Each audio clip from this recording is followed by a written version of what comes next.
Hello everyone, welcome back to study time with Isha. आज जो topic हम डिस्कस करने जा रहे हैं दैट इज मोड।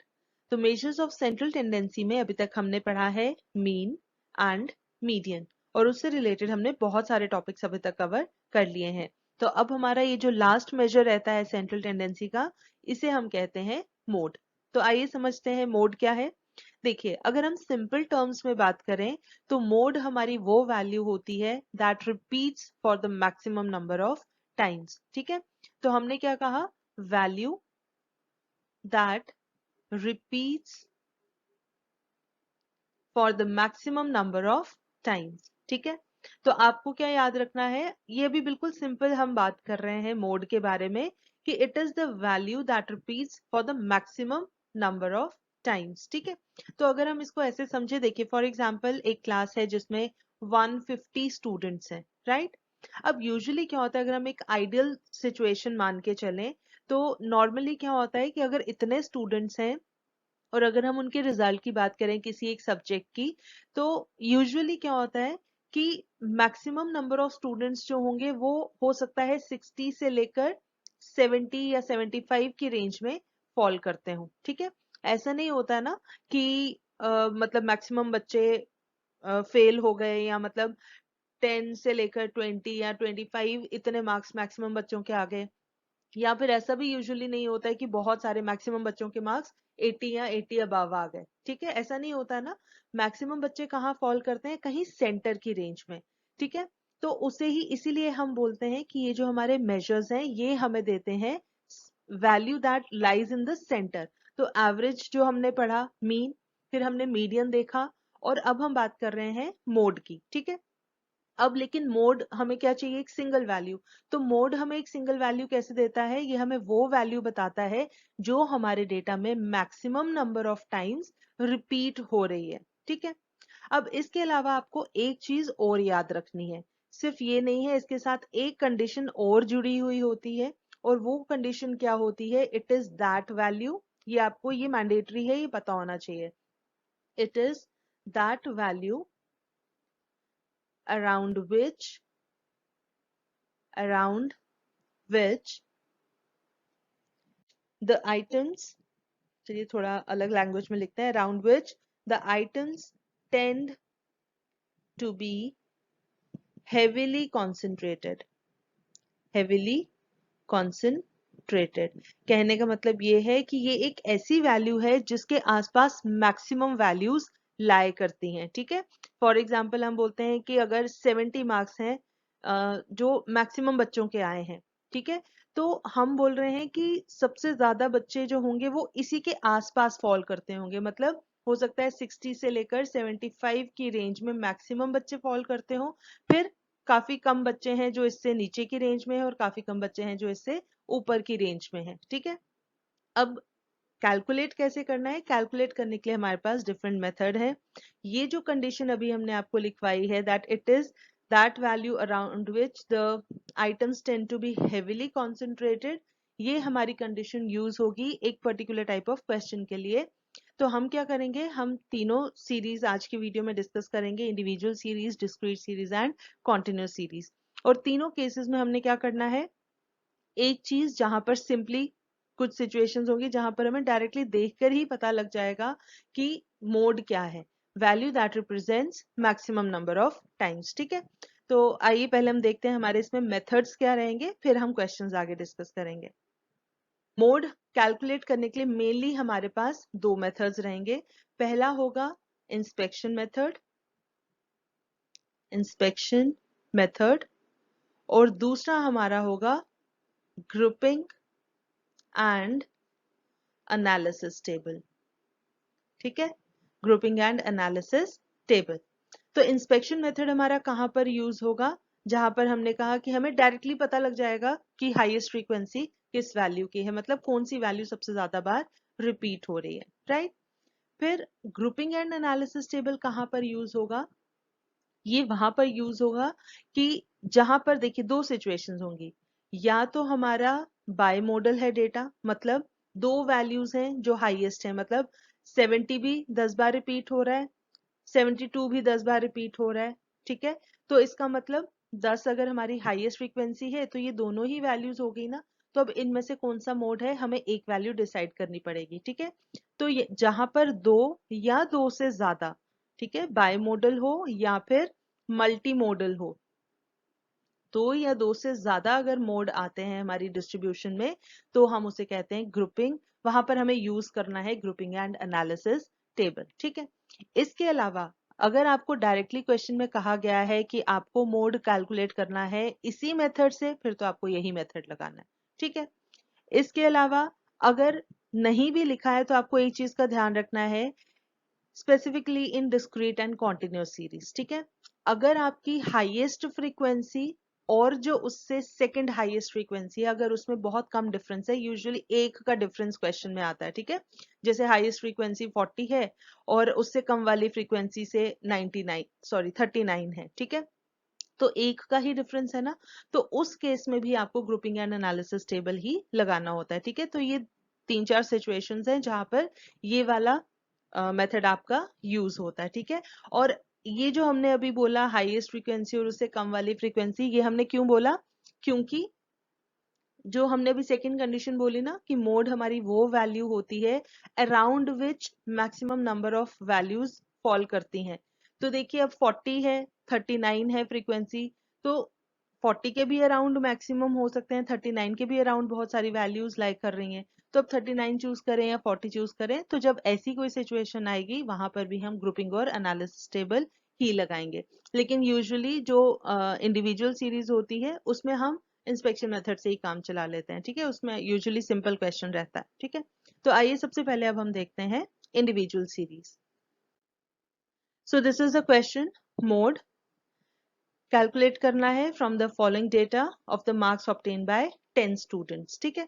अब देखिए यहाँ पर सीरियल नंबर लिखा है, मार्क्स ऑब्टेन लिखा है, तो यहाँ कंफ्यूज नहीं होना है कि आप कई बार स्टूडेंट्स, बिल्कुल ये छोटी सी चीज है लेकिन इसकी वजह से कई बार पूरा क्वेश्चन गलत हो जाता है, क्योंकि कुछ स्टूडेंट्स कंफ्यूज हो जाते हैं। वो क्या कर देते हैं, पहले वाले कॉलम को यूजुअली एक्स मान लेते हैं और दूसरे को फ्रीक्वेंसी मान लेते हैं, ठीक है। ऐसा नहीं करना है, आपने थोड़ा सा दिमाग लगाना है कि क्या क्वेश्चन में गिवन है। तो क्वेश्चन में गिवन है serial number and marks obtained, तो मोड कैलकुलेट करना है मार्क्स का। तो इसका मतलब मोड जो है, सॉरी, मार्क्स जो है हमारे, वो हमारा x की वैल्यू है, ठीक है।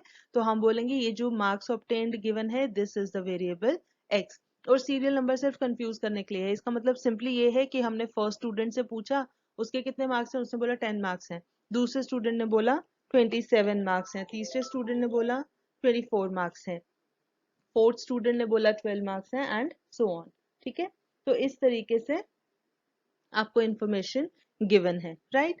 तो अब हमने सिंपली क्या करना है, हमने देखना है कौन सी वैल्यू कितनी बार रिपीट हो रही है। तो उसका एक तरीका ये होता है कि अगर तो 4-5 वैल्यूज हो या थोड़ी सी वैल्यूज हो, आप डायरेक्टली देख के काम चला लेते हो। लेकिन यूजुअली हम इसमें क्या करते हैं, हम जैसे डिस्क्रीट सीरीज में होता है ना वेरिएबल और उसकी फ्रीक्वेंसी, तो हम इसमें भी यही कर लेते हैं कि हम एक फ्रीक्वेंसी टेबल बना लेते हैं। तो हम क्या करते हैं, पहले सारी वैल्यूज लिख लेते हैं और सामने उसकी लिखते हैं फ्रीक्वेंसी, मतलब वो कितनी बार रिपीट हो रहा है। तो हम क्या करते हैं, इस तरह से टेबल बना सकते हैं, हम लिखेंगे x और सामने लिखेंगे number of times, it occurs. तो ये होता क्या है, बेसिकली फ्रीक्वेंसी ही होती है। तो हम लिखेंगे मार्क्स 10, 10 के बाद देख लेंगे हाई, उससे बड़ी वैल्यू है 12, 12 के बाद है 15, फिर है 18, 18 के बाद हमारी आती है 20, 20 के बाद है 24, देन वी हैव 27। देखिए 27 तीन बार रिपीट हो रहा है, बाकी सब एक एक बार आया था, है ना। 27 1 2 3 बार है, तो हम अभी लिख लेते हैं 3 टाइम्स। 27 के बाद है 30, बाकी ये सारी वैल्यूज एक एक बार ही आ रही हैं, और एक 27 है जो 3 बार रिपीट हो रहा है। तो ऑब्वियसली जो सबसे ज्यादा बार रिपीट हो रहा है दिस इज आर।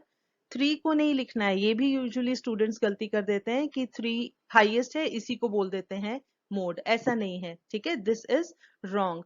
मोड कौन सा है, इसके कॉरस्पॉन्डिंग जो वैल्यू है और वो वैल्यू है 27। So mode is equal to 27, ठीक है। तो दिस इज हाउ, ये जो हमने अभी किया ना सिंपली बाय इंस्पेक्शन हम बोलेंगे, ठीक है, बाय inspection method कि this is the value that is repeating for the maximum number of times. ठीक है, तो mode is 27 है ना, बिल्कुल सिंपल. चलिए अब हम देखते हैं discrete series.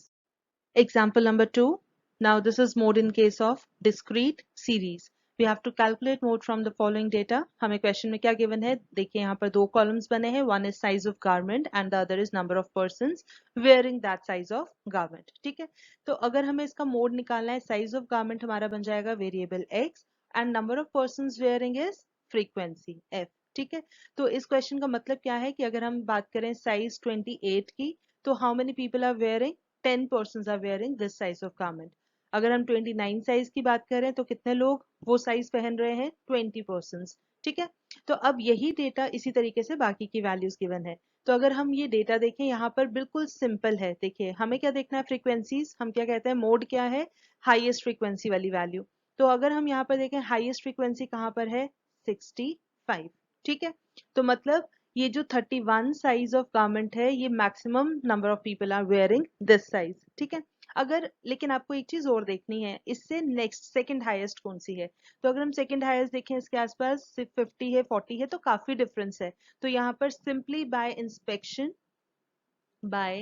Inspection method we can say that size 31 is occurring the maximum number of times, occurring the maximum number of times, that is how many times, 65. ठीक है, तो अब 65 यहाँ पर मोड नहीं है. मोड कौन सा है, 65 तो फ्रीक्वेंसी है, उसके कॉरेस्पॉन्डिंग जो वैल्यू है वो हमारा मोड होता है. तो यहाँ पर मोड क्या हो जाएगा, 31. ठीक है, तो 31 is the modal value because it is occurring for the maximum number of times, that is 65. है ना, बिल्कुल सिंपल. तो हमने हमेशा हाईएस्ट फ्रीक्वेंसी देखनी है और फिर सेकेंड हाईएस्ट वाली भी देखनी है. ठीक है, यूजुअली जो एग्जाम में क्वेश्चंस आते हैं उसमें हाईएस्ट और सेकेंड हाईएस्ट की फ्रीक्वेंसी में एक वैल्यू का डिफरेंस होता है यूजुअली. तो उस केस में फिर आप बाय इंस्पेक्शन मेथड नहीं कर सकते हो, वहां पर हम दूसरा मेथड लगाते हैं. ठीक है, तो आइए देखते हैं अब हम सेकेंड क्वेश्चन इसी केस में. Okay, example number 3. Calculate the value of mode from the following data. देखिए हमारे दो कॉलम्स बने हुए हैं, one is for marks, second is for number of students. तो हमें यहाँ मॉडल मार्क्स निकालने हैं, तो हम यहाँ लिखेंगे मार्क्स हमारा हो गया वेरिएबल x और नंबर ऑफ स्टूडेंट्स हो गया हमारा फ्रीक्वेंसी. ठीक है, अब इंस्पेक्शन मेथड से अगर हम देखें तो हाईएस्ट फ्रीक्वेंसी कहाँ पर है, 36. तो हम कह सकते हैं 20 इज द मॉडल वैल्यू. लेकिन अगर हम इसकी सेकेंड हाईएस्ट फ्रीक्वेंसी देखें, दैट इज 35. है ना, तो दूसरी कंडीशन हमने मोड के लिए क्या कही थी कि हमारा मॉडल वैल्यू क्या होती है, it is that value around which maximum number of items are available, मतलब the number of items are heavily concentrated.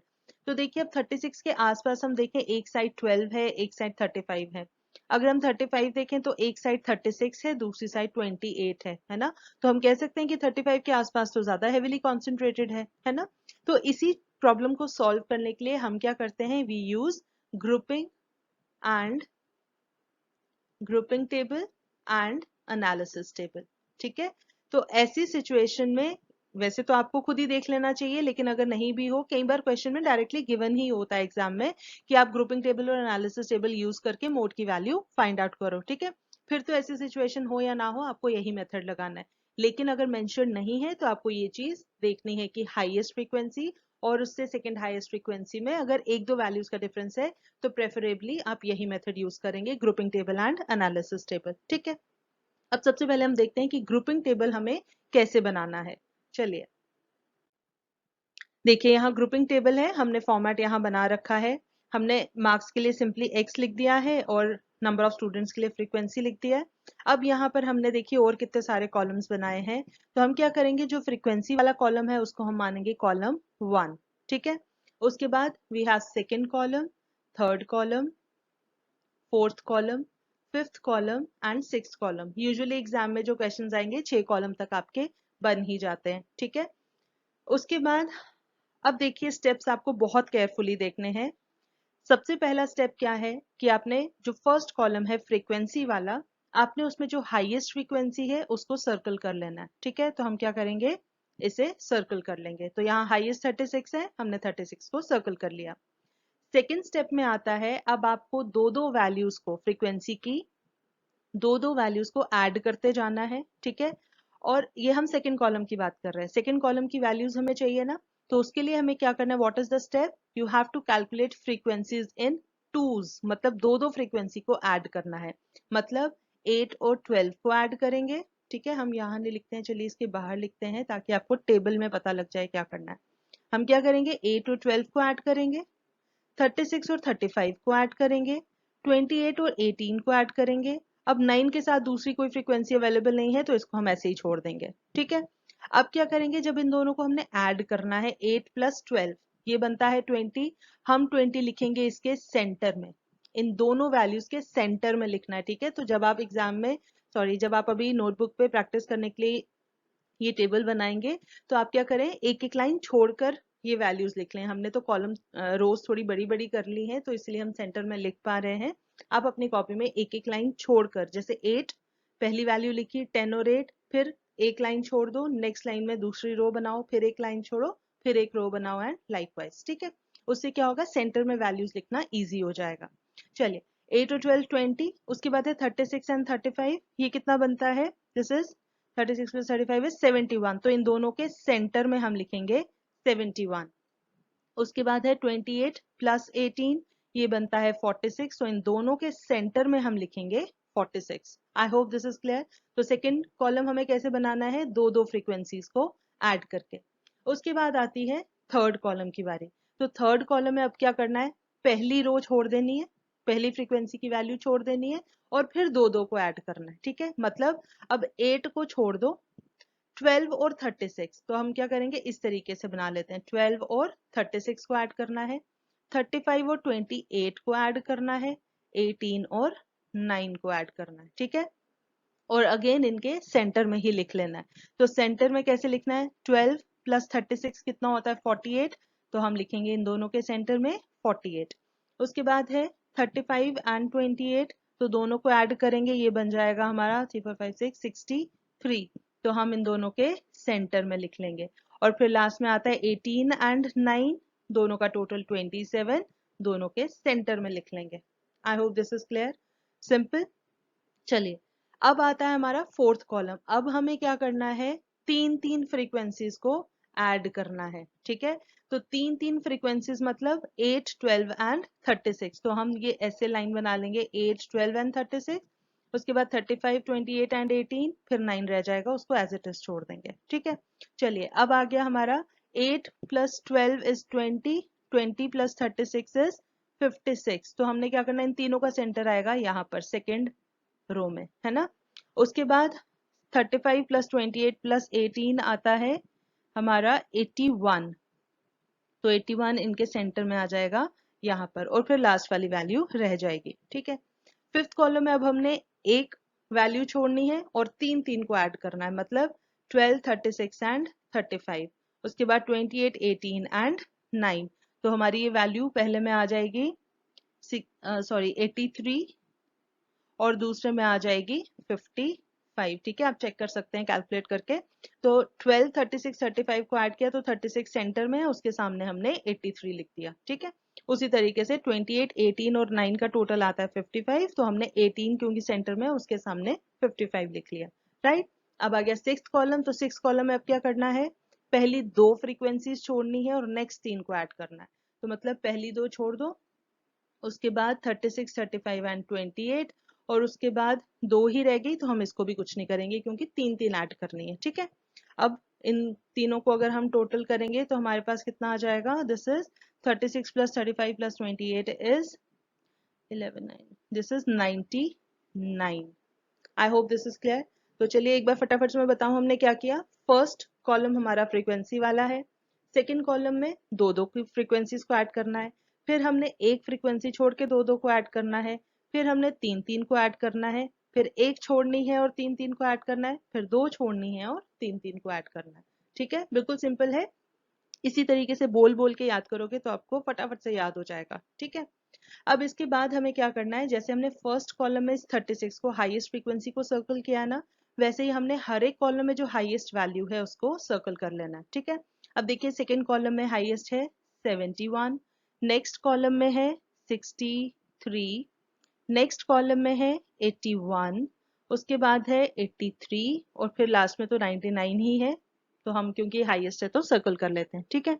ये सर्कल कर लिया, ये हो गया हमारा कंप्लीट ग्रुपिंग टेबल। अब इसको देख के हम बनाएंगे एनालिसिस टेबल, ठीक है। तो आइए देखते हैं कैसे बनेगा एनालिसिस टेबल। तो हमने अब रेफरेंस के लिए, क्योंकि ग्रुपिंग टेबल को देखकर ही एनालिसिस टेबल बनना है, तो हमने यहाँ पर ये ग्रुपिंग टेबल भी बना लिया है। और जो जो हमने पीछे सर्कल किया था वैल्यूज को, उनको हमने ये हाईलाइट कर लिया है कलर्स करके, ठीक है। तो आपने वैसे ही रखना है सर्कल करके ही। अब एनालिसिस टेबल के लिए हमें क्या करना है, इसको रिवर्स कर देना है। ग्रुपिंग टेबल में जैसे हमने यहाँ ये जो लिखा है ना, x की वैल्यूज 10, 15, 20 ये रोज में लिखी है। अब हम इनको कॉलम्स में लिख लेंगे, 10, 10, 15, 20, 25, 30, 35 एंड 40 सारी वैल्यूज लिख ली। उसके बाद कॉलम्स को हमने लिख लेना है रोज में, ठीक है। तो ये कॉलम आ गया और यहाँ से x की वैल्यूज आ गई, ठीक है। अब हमें क्या करना है, देखिए सबसे पहले हम देखेंगे फर्स्ट कॉलम। फर्स्ट कॉलम में हाईएस्ट वैल्यू 36 है ना। 36 किसके कॉरेस्पॉन्डिंग है, 20 के कॉरेस्पॉन्डिंग। तो हम क्या करेंगे, फर्स्ट कॉलम में जो 20 है, 20 के नीचे हम लिख देंगे 1, ठीक है। क्या किया हमने, एक बार फिर से देखिए। हमने फर्स्ट कॉलम देखना है, फर्स्ट कॉलम में हमने देखना है हाईएस्ट वैल्यू कौन सी है, वो थी 36। 36 किसके कॉरेस्पॉन्डिंग है, 20 के कॉरेस्पॉन्डिंग। तो हमने यहाँ वैल्यूज में देखना है 20 कहाँ पर है, और उस 20 के नीचे हमने लिख देना है 1, ठीक है। अब हम देखेंगे सेकेंड कॉलम। सेकेंड कॉलम में हमारे पास है क्या, 71, और 71 हम देखेंगे किसके कॉरेस्पॉन्डिंग है। तो देखिए 71 20 और 25 के बीच में लाई कर रहा है ना। इन दोनों को ऐड करके हमें 36 और 35 को ऐड करके हमें मिला था 71, राइट। और ये किसके कॉरेस्पॉन्डिंग है, 20 एंड 25। तो हम क्या करेंगे, सेकेंड कॉलम में जहां 20 है वहां 1 लिखेंगे, और जहां 25 है वहां 1 लिखेंगे, ठीक है। आगे समझ क्लियर है। तो हम इसको जरा सेम कलर में रखते हैं, 20 एंड 25। चलिए अब हम देखते हैं थर्ड कॉलम। थर्ड कॉलम में हाईएस्ट वैल्यू थी हमारी 63, राइट। और 63 हमें कहाँ से मिला था, यहाँ से कलर से और बॉक्सेस को देखने पर ही आपको समझ आ जाएगा। ये 63 मिला है 35 और 28 को ऐड करके, है ना। और ये किसके कॉरेस्पॉन्डिंग है, 25 एंड 30। तो हम क्या करेंगे, थर्ड कॉलम में 25 और 30 के नीचे 1 1 लिख देंगे, ठीक है। कई बुक्स में क्रॉस किया होता है, कई बुक्स में कोई और वैल्यू भी हो सकती है, हम 1 1 लिख रहे हैं, काउंट करने में इजी हो जाएगा, ठीक है। चलिए अब हम देखते हैं फोर्थ कॉलम। फोर्थ कॉलम में हाईएस्ट वैल्यू कौन सी है हमारी, फोर्थ कॉलम में है 81। 81 अब तीन तीन वैल्यूज को ऐड करके मिला था, वो यहाँ से पता लग रहा है किन किन को, 35, 28 एंड 18। तो ये किस किस के कॉरेस्पॉन्डिंग है, 25, 30 and 35।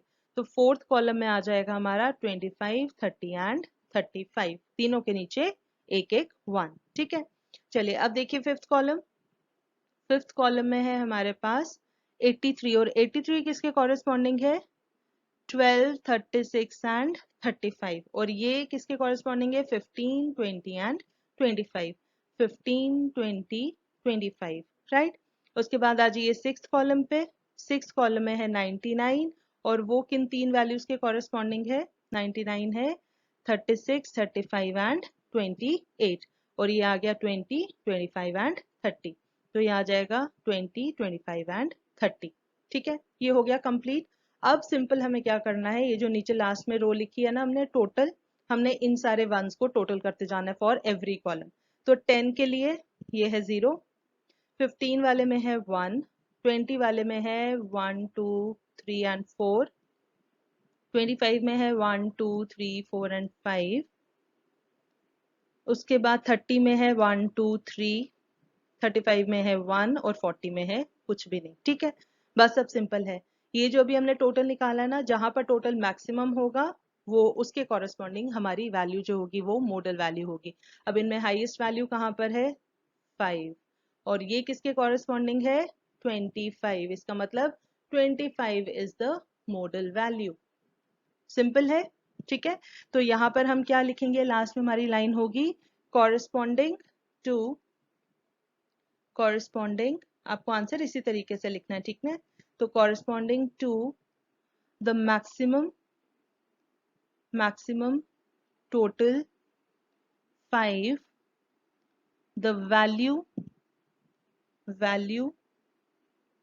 of the variable is 25, therefore modal value or mode is equal to 25. This is your final answer.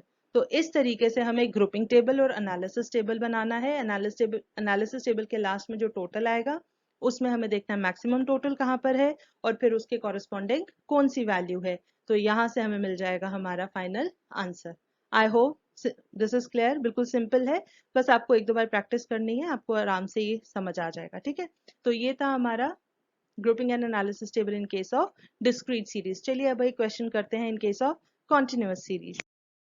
Mode in case of continuous series. अब कॉन्टिन्यूअस सीरीज के केस में भी हमारे पास सेम पहले वाले मेथड्स हैं।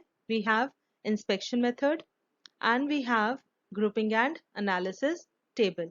और ग्रुपिंग एंड एनालिसिस टेबल जैसे हमने डिस्क्रीट सीरीज के केस में बनाया, पूरा पैटर्न सेम है, पूरा प्रोसीजर सेम है, बिल्कुल जैसे हमने डिस्क्रीट सीरीज में ये टेबल्स बनाए वैसे ही हम यहाँ पर भी बनाएंगे। ठीक है, अब होता क्या है कि जैसे पहले के केसेस में इंडिविजुअल और डिस्क्रीट सीरीज में हमें हाईएस्ट फ्रीक्वेंसी के कॉरेस्पॉन्डिंग एक सिंगल वैल्यू मिल जाती थी, हम उसे कह देते थे ये मॉडल वैल्यू है।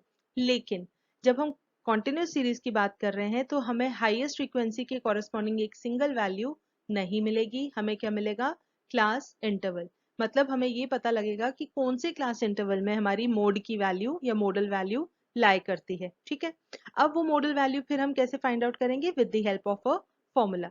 और वो फॉर्मूला क्या रहेगा, आपको ये फॉर्मूला याद रखना है। हम लिखेंगे मोड के लिए हम एम ओ, जैसे हम मीन के लिए एक्स बार लिखते थे, मीडियन के लिए हम पूरा एम ई डी या एम ई पूरा मीडियन वर्ड लिख देते थे, तो मोड के लिए हम लिखते हैं एम ओ।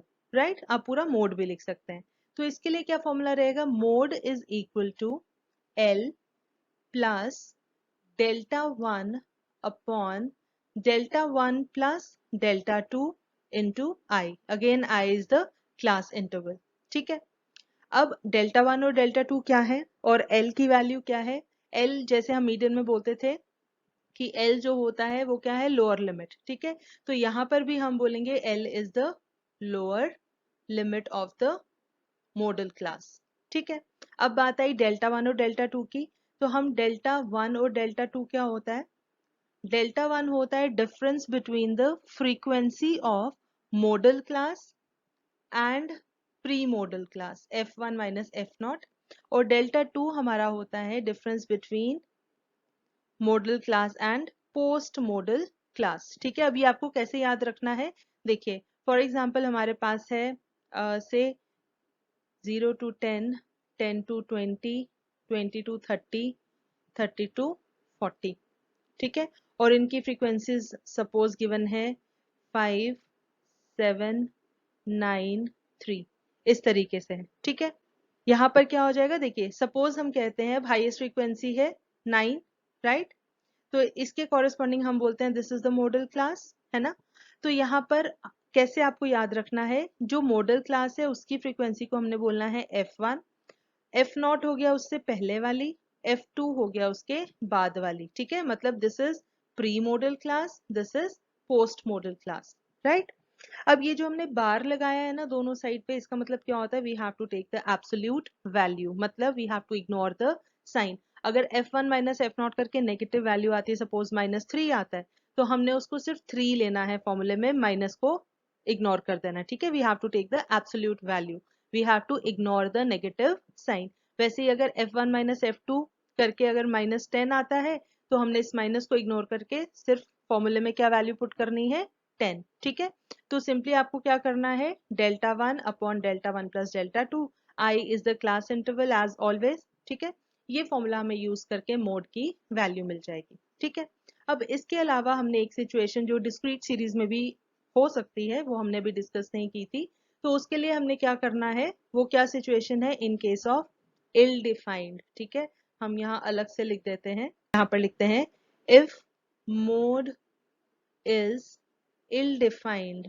इल डिफाइंड का मतलब है कि हमें सिंगल मोड की वैल्यू नहीं मिल रही है, या तो बाई मोडल है या फिर मल्टी मोडल है। मतलब या तो हमें दो मॉडल वैल्यूज मिल रही हैं या दो से ज्यादा मिल रही हैं। तो उस केस में क्या होगा, उस केस में हम एक अलग फॉर्मूला लगाते हैं। वो फॉर्मूला क्या होता है? Mode is equal to 3 median minus 2 mean. ये फॉर्मूला आपको याद रखना है। तो कैसे मोड निकलेगा फिर? मीडियन कैलकुलेट करना है, मीन कैलकुलेट करना है और इस फॉर्मूले में पुट कर देना है। 3 times median value, 2 times mean value और दोनों का डिफरेंस ले लेना है। ठीक है, I hope this is clear. ठीक है, तो चलिए अब हम क्वेश्चन की हेल्प से समझने की कोशिश करते हैं कि how mode is calculated in case of continuous series. आइए देखते हैं पहला question. So this is the example, calculate the value of mode from the following data. देखिए यहाँ पर आपको मार्क्स और नंबर ऑफ स्टूडेंट्स गिवन है। ठीक है, तो ऑब्वियसली जो मार्क्स है वो क्या है? हमारा एक्स वेरिएबल, और नंबर ऑफ स्टूडेंट्स क्या है? फ्रीक्वेंसी। ठीक है, अब यहाँ पर जो मार्क्स हैं वो क्लास इंटरवल्स की फॉर्म में गिवन है। So this is a case of continuous series, right. अब पहले हम देखते हैं कि इंस्पेक्शन मेथड से हमें आंसर मिल पाता है कि नहीं। ठीक है, अब देखिए अगर हम यहाँ पर लगाएं इंस्पेक्शन मेथड, तो यहाँ पर हाईएस्ट फ्रीक्वेंसी कहाँ पर है? 15। ठीक है, अब हमने देखना है इससे जो नेक्स्ट हाईएस्ट फ्रीक्वेंसी है वो एकदम इसके पास तो नहीं है। तो देखिए इधर 12 है और 12 है। ठीक है, थोड़ा सा दूर है। तो हम यहाँ पर बाय इंस्पेक्शन कह सकते हैं, बाय इंस्पेक्शन। यहाँ पर 15 है ना हाईएस्ट फ्रीक्वेंसी, और इसके corresponding 50 to 60 is the model class. ठीक है, तो यहाँ पर हम बोल सकते हैं 50 to 60 is the model class, right. अब क्लास मिली है हमें, सिंगल वैल्यू नहीं मिली है, तो हमें मोड कैलकुलेट करना पड़ेगा। तो मोड कैलकुलेट करने के लिए हमारे पास क्या फॉर्मूला है? We have mode is equal to L plus delta 1 upon delta 1 plus delta 2 into i. यही फॉर्मूला है। तो हमने फटाफट से क्या कर लेना है? एल की वैल्यू लिख लेनी है। एल कितना है? 50 to 60 है ना, तो 50 इज द लोअर लिमिट है ना। एल हमारा है 50। डेल्टा 1 हमारा कितना निकलेगा? Delta 1 is equal to F1 minus F0, और डेल्टा 2 होता है F1 माइनस F2। ठीक है, और एब्सोल्यूट वैल्यू लेनी है, ये आपने नहीं भूलना है किसी भी हाल में। ठीक है, तो हम यहाँ पर लिख लेते हैं कि हमारे पास टेबल में दिस इज F1, इससे ऊपर है F0 और इसके नीचे है F2। ठीक है, तो F1 माइनस F0 हो जाएगा 15 माइनस 12 इज 3। 15 माइनस 12 इज 3, और दूसरे में है 15 again. 15 minus 12 is equal to 3, और आई कितना है हमारा? यहाँ पर 10-10 का गैप है ना क्लास इंटरवल्स में, तो आई इज 10। ठीक है, बस अब ये हमने सॉल्व कर लेना है। So this is equal to 50 plus delta 1 आ गया 3 upon delta 1 plus delta 2 is 3 plus 3 into 10, which is equal to 50 plus 30 upon 3 plus 3 6। 6 5 is 30, तो 50 प्लस 5 is equal to 55. So this is our modal value. ठीक है, तो mode कितना आ गया? Mode is equal to 55 marks. ठीक है, जो भी यूनिट होता है अगर क्वेश्चन में गिवन है तो आपने वही लिख देना है। तो यहाँ पर मार्क्स गिवन है तो हम लिखेंगे modal marks is equal to 55 और mode is equal to 55 marks. ठीक है, ये तो सिंपल था, बाय इंस्पेक्शन हमने कर लिया। चलिए अभी क्वेश्चन हम देखते हैं जहां पर हम ग्रुपिंग और एनालिसिस टेबल यूज करेंगे। ठीक है, आइए देखते हैं। तो चलिए ये है हमारा next example, calculate the modal weight from the following data. हमें वेट गिवन है इन पाउंड्स, ये LBS लिखा है, ये यूनिट है पाउंड्स। तो वेट इन पाउंड्स गिवन है, क्लास इंटरवल्स हैं तो कॉन्टिन्यूस सीरीज है, नंबर ऑफ पर्संस मतलब हमें फ्रीक्वेंसी गिवन है, राइट। अब अगेन हमें यहाँ पर क्या करना है? सबसे पहले देखना है हाईएस्ट फ्रीक्वेंसी कहाँ पर है। तो अगर हम हाईएस्ट फ्रीक्वेंसी देखें वो आती है 33। सेकेंड हाईएस्ट अगर देखेंगे तो आती है 32, ये एकदम इसके पास है। तो इसीलिए हम यहाँ पर हमें यूज करना पड़ेगा ग्रुपिंग एंड एनालिसिस टेबल। ठीक है, यहाँ इंस्पेक्शन मेथड से हमारा काम नहीं चलेगा। तो ग्रुपिंग एंड एनालिसिस टेबल कैसे बनाना है अभी हमने देखा, जैसे डिस्क्रीट सीरीज में था वैसे ही यहाँ पर भी होगा। ठीक है, तो चलिए पहले हम बनाते हैं ग्रुपिंग टेबल। तो देखिए ग्रुपिंग टेबल में हमने x और f की वैल्यूज लिख रखी हैं और आगे हमने ये डिफरेंट कॉलम्स बना लिए हैं। ठीक है, तो हम क्या बोलते हैं, f वाला जो हमारा कॉलम होता है वो हमारा होता है फर्स्ट ठीक है, जो हम ये टेबल आगे बनाते हैं तो हमारी ये फर्स्ट कॉलम हम फ्रीक्वेंसी वाले को मान के चलते हैं।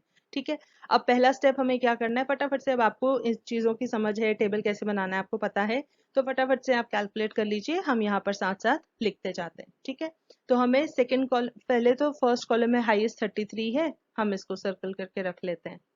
ठीक है, चलिए अब हम करेंगे 4 + 6, दो दो को ऐड करना है, इस तरीके से हम लिख लेते हैं, राइट। और क्या करना है, दोनों को ऐड करके सेंटर में लिखना है, तो 6 + 4 10, 20 + 32 52, 33 + 17 50, 8 + 2 10। ठीक है, ये हो गया पहला। अब नेक्स्ट कॉलम के लिए क्या करना है, पहले वाले को छोड़कर, फर्स्ट फ्रीक्वेंसी फर्स्ट रो को छोड़कर नेक्स्ट दो दो को ऐड करना है।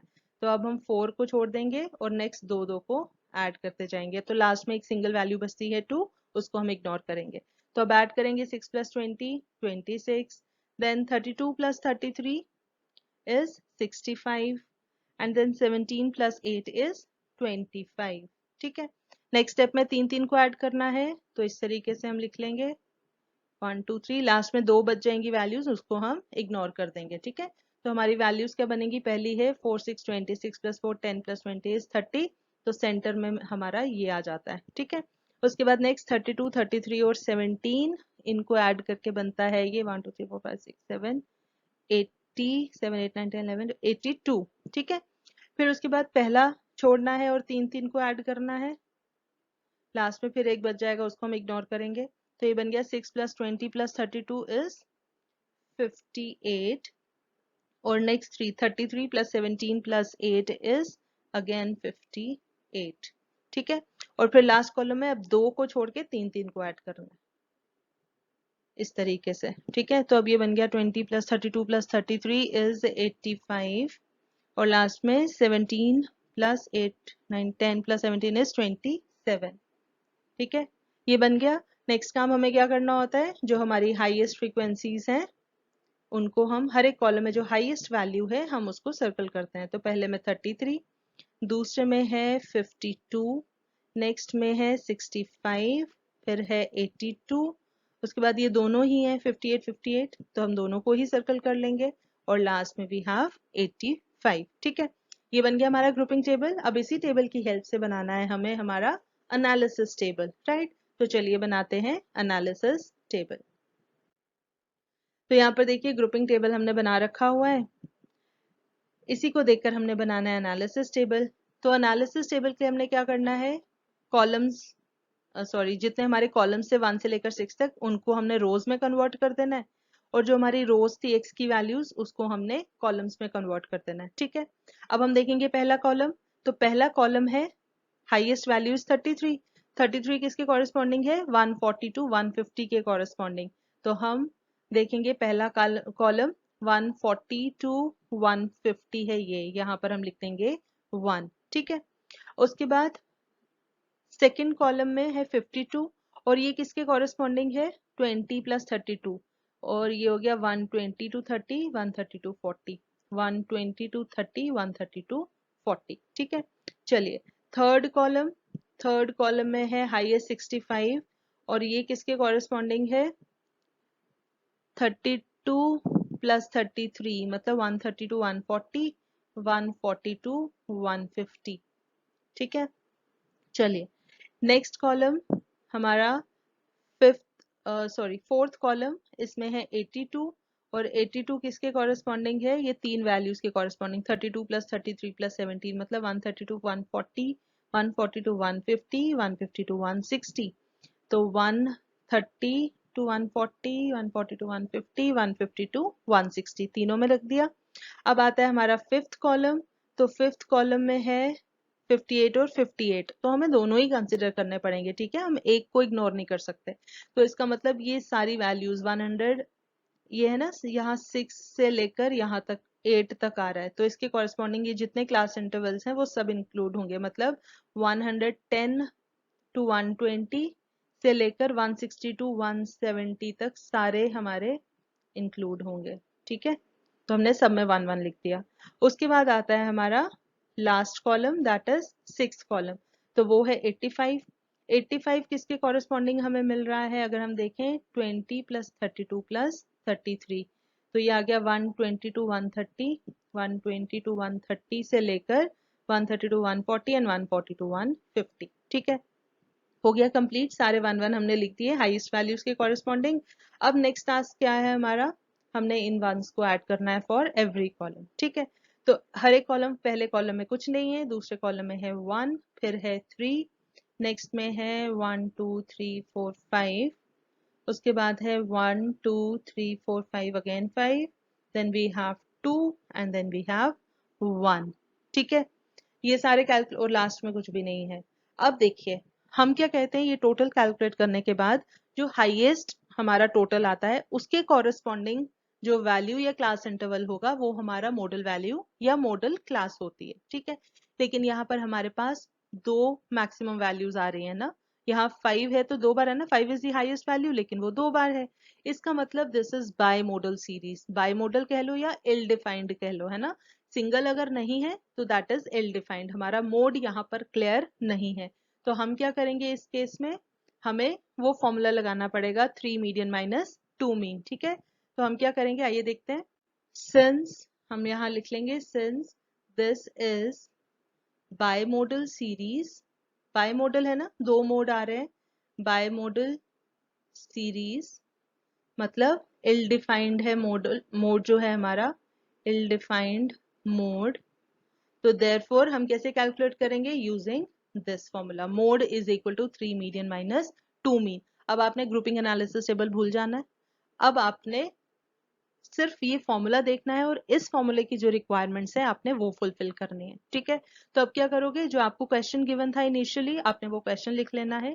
उसके बाद अब आपको क्या क्या चाहिए, you have to calculate median, you have to calculate mean. ठीक है, तो हम देख लेंगे कि ये दोनों कैलकुलेट करने के लिए अब हमें किन किन चीजों की जरूरत है। ठीक है, तो सबसे पहले आपने क्या काम करना होता है, जो भी रिलेटेड फॉर्मूले हैं वो लिख लेने होते हैं, क्योंकि उधर से ही आपको पता लगता है कि आपको टेबल में क्या क्या कैलकुलेशंस करनी पड़ेंगी। ठीक है, तो अगर हम लिखें मीन का formula, mean is equal to, continuous series के केस में क्या होता है, देखिए यहाँ पर हमारी, क्योंकि देखिए अगर x की वैल्यूज हम देखें तो ये काफी बड़ी बड़ी वैल्यूज है ना, तो हमें यहाँ मिड पॉइंट लेना पड़ता है। तो मिड पॉइंट किस तरीके का आएगा, सपोज यहाँ पहले में आएगा 105, दूसरे में 110 to 120 है तो 115, फिर हम मिड वैल्यूज को मल्टीप्लाई करते हैं फ्रीक्वेंसीज के साथ, तो ये काफी बड़ी बड़ी वैल्यूज आएंगी। तो इसलिए हम यहाँ प्रेफर करेंगे स्टेप डिविएशन मेथड। ठीक है, तो स्टेप डिविएशन मेथड के केस में हमारा फॉर्मूला क्या बनता है, एज्यूम्ड मीन हम लेते हैं summation of f d upon n into i, और स्टेप डिविएशन में क्या होता है, शॉर्टकट मेथड में ये फॉर्मूला होता है, स्टेप डिविएशन में हम डिविएशंस को भी डिवाइड करते हैं ना, कॉमन फैक्टर या जो भी क्लास इंटरवल बनता हो उसके साथ, तो इसलिए हम लेते हैं summation of f d dash. ठीक है, ये बन गया हमारा मीन का फॉर्मूला। तो इसके अकॉर्डिंग हमें क्या क्या चाहिए होगा कैलकुलेशन के लिए, एक तो हमें चाहिए होगा एज्यूम्ड मीन, हमें कोई वैल्यू एज्यूम करनी है, वो हम कहाँ से एज्यूम करेंगे, मिड वैल्यूज में से। ठीक है, फिर फ्रीक्वेंसीज तो हमें गिवन है, डी डैश कैलकुलेट करना है, डी डैश कैसे निकलता है, एम माइनस मिड वैल्यू लेनी है ना, एम माइनस जो भी एज्यूम्ड मीन लेंगे एंड डिवाइड बाय, अब यहाँ क्लास इंटरवल 10 10 का गैप है तो हम यहाँ डिवाइड बाय 10 कर सकते हैं। ठीक है, ये हमें कैलकुलेट करना होगा, आई हमें पता है, एन हमें फ्रीक्वेंसीज को ऐड करके मिल जाएगा। ठीक है, ये चीजें चाहिए होंगी। इसी तरीके से अगर हमें मीडियन कैलकुलेट करना है तो कॉन्टिन्यूस सीरीज के केस में हमें मीडियन कैसे मिलता है, size of n by 2th item, इससे हमें मीडियन क्लास मिलती है, राइट। फिर उसके बाद हम मीडियन का फॉर्मूला लगाते हैं, देखिए यहां से हमें मिलती है this gives us median class, है ना। और फिर मीडियन कैसे कैलकुलेट होता है, मीडियन के लिए हम फॉर्मूला लगाते हैं, median is equal to L plus n by 2 minus C F upon F into i, है ना। तो इसका मतलब हमें क्यूमुलेटिव फ्रीक्वेंसीज भी कैलकुलेट करनी पड़ेंगी, ये एक्स्ट्रा काम हो गया, है ना। तो हम क्या करेंगे, एक ही बार टेबल बनाएंगे और उसमें ये सारी चीजें कैलकुलेट कर लेंगे ताकि हमें बार बार पूरा टेबल ना बनाना पड़े। ठीक है, तो हम क्या करेंगे, एज्यूम्ड मिल लेंगे, डिविएशंस कैलकुलेट करेंगे और डी डैश बनाएंगे, फिर एफ डी डैश वाला कॉलम बनाएंगे, और यहाँ से एक हमें क्यूमुलेटिव फ्रीक्वेंसी वाला चाहिए होगा। इन सारी चीजों से हमारा काम बन जाएगा। ठीक है, तो चलिए हम पहले मीन कैलकुलेट करने के लिए पहले टेबल बना लेते हैं। तो देखिए यहाँ पर टेबल है, हमने जो क्वेश्चन गिवन है वो वैल्यूज लिख ली हैं। तो हमने क्या करना है, सबसे पहले हम मिड वैल्यूज लिख लेते हैं। तो मिड वैल्यूज हमारी बनेंगी यहाँ पर 105, 115, 125, 135, 145, 155, 165, 175। ठीक है। और साथ ही हमें क्यूमुलेटिव फ्रीक्वेंसीज चाहिए, तो हम यहाँ पर लिख लेंगे, पहली है 4, फिर नेक्स्ट स्टेप पे ऐड करते जाना है। तो 4 + 6 10, 10 + 20 30, देन 30 + 32 हो गया 62, 62 + 33 आ गया 95, 95 + 17 हो गया 112, प्लस 8 करेंगे तो 120, प्लस 2 करेंगे 122। ठीक है। तो हमारा यहाँ पर n है 122, जो समेशन ऑफ फ्रीक्वेंसीज के बराबर होता है, और यहाँ सेम आ रहा है, इसका मतलब हमने कैलकुलेशन सही की है। ठीक है। उसके बाद हमें डी डैश कैलकुलेट करना है। तो डी डैश कैसे कैलकुलेट होगा, हम पहले डी और फिर डी डैश कर सकते थे कैलकुलेट, हम डायरेक्टली डी डैश करते हैं। तो हम क्या करेंगे, हमें उसके लिए चाहिए होता है m माइनस एज्यूम्ड मीन लेना होता है, डिवाइड बाय हम यहाँ ले लेते हैं 10। ठीक है। तो और एज्यूम्ड मीन हम ले लेते हैं, सपोज यहाँ पर इन सब में से 135 ले लेते हैं। ठीक है, इसको हम बोल देते हैं एज्यूम्ड मीन। तो हमारे यहाँ फॉर्मूले में क्या बन जाएगा, a की जगह हम लिख देते हैं 135। ठीक है, where 135 is the assumed mean. ये सारी चीजें आपको अपने आंसर में लिखनी है। ठीक है, आप ऐसे ही नहीं यहाँ पर लिख के छोड़ सकते हो, आपको लिखना है -a/10 where a is equal to 135 assumed mean, right. बस अब ये चीज हमें कैलकुलेट करनी है, तो हम ये कैलकुलेट करेंगे। आप फटाफट से कैलकुलेट कर लो, हम आपके लिए यहाँ पर वैल्यूज लिख देते हैं। ठीक है, तो यहाँ पर आपको वैल्यूज मिलेंगी -3, -2, -1, 0, 1, 2, 3 एंड 4। ठीक है, और फिर डी डैश कैलकुलेट करने के बाद एफ डी डैश करेंगे, मतलब फ्रीक्वेंसी इंटू डी डैश। ठीक है, तो अपने लिए आपने ऐसे मार्क थोड़ा सा कर लेना है, ताकि गलती से आप क्यूमुलेटिव फ्रीक्वेंसी ना मल्टीप्लाई कर दो, राइट। तो यहाँ पर कैलकुलेट करने पे आ जाएगा -12, 6 2 -12, 20, या क्या -20, then 0, then 33, then we have 17 2 34, then 8 3 is 24, 2 4 is 8। ठीक है, अब मीन का फॉर्मूला अगर हम लिख लेते हैं, पहले यहाँ पर mean is equal to a plus summation of f d dash upon n into i. ठीक है, अब हमें समेशन एफ डी डैश चाहिए ना, तो हम लिख लेते हैं summation f d dash is equal to, इस सारे को टोटल करोगे आपको मिलेगा 55, राइट। चलिए, अब बस हमें ये वैल्यूज पुट करनी है। तो एज्यूम्ड मीन है 135 plus summation f d dash आया है 55, एन हमारा है 122, आई हमने लिया है 10। बस अब इसको सॉल्व कर लेना है। ये आएगा 135 प्लस ये वाली पूरी टर्म को आप कैलकुलेट करोगे तो मिल जाएगा 4.51, और इसको ऐड करोगे तो आ जाएगा 139.51। सो this is your mode average weight और मीन वेट। ठीक है, इन पाउंड्स, आपको यूनिट पाउंड्स में गिवन है ना, ये आ गई आपकी मीन की वैल्यू 139.51। ठीक है, चलिए अब हमें कैलकुलेट करना है मीडियन। तो यही टेबल हम आपको आगे फिर से दिखाते हैं। ये पूरा टेबल हमने यहाँ वैल्यूज मेंशन कर दी हैं सारी। ठीक है, अब हम लिखते हैं, कैलकुलेट करते हैं मीडियन। तो मीडियन इज इक्वल टू, हमें पता है size of n/2th item, right. तो n/2th आइटम, n कितना है हमारा यहाँ पर 122, हम यहाँ लिखेंगे this is equal to size of, n है 122/2th आइटम, which is equal to size of 2 6 12, 2 1 2, 61st item.